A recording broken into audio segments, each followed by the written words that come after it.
بسم اللہ الرحمن الرحیم۔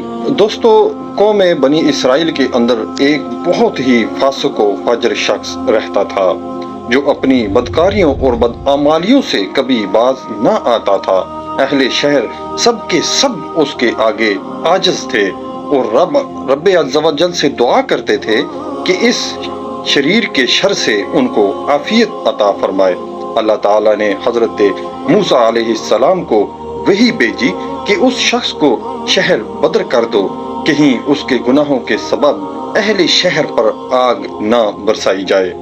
تو چنانچہ ایسا ہی کیا گیا۔ اس شخص کو حضرت موسیٰ علیہ السلام نے شہر بدر کروا دیا۔ دوستو، اس نے باہر جا کر ایک بستی میں ڈیرا ڈالا۔ باہر حکم ہوا اسے اس بستی سے بھی باہر کر دو۔ پھر اسے اس بستی سے بھی باہر نکالا گیا اور وہ دور دراز جا کر ایک غار میں آ بسا۔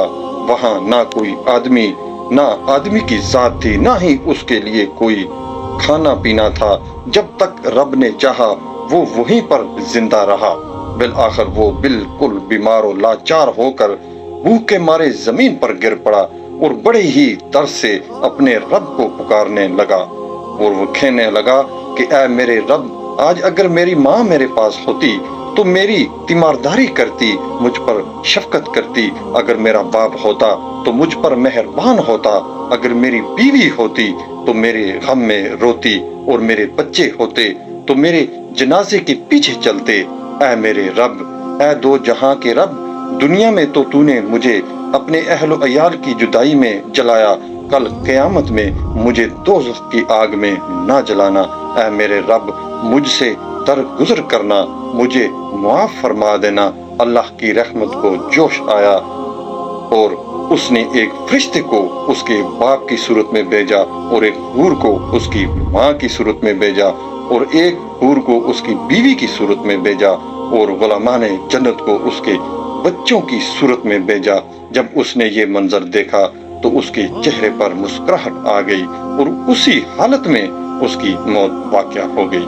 وہاں حضرت موسیٰ علیہ السلام کو حکم ہوا کہ فلاں غار میں جاؤ، وہاں میرا ایک دوست ہے، اس کا جنازہ پڑا ہے اور اس کے لیے کفن دفن کرو۔ جب حضرت موسیٰ علیہ السلام وہاں پہنچے تو دیکھا کہ یہ تو وہی نوجوان ہے جس کو شہر بدر کروایا گیا، پھر بستی سے دور کروایا گیا اور اب جنازہ پڑھانے کا حکم ہوا ہے۔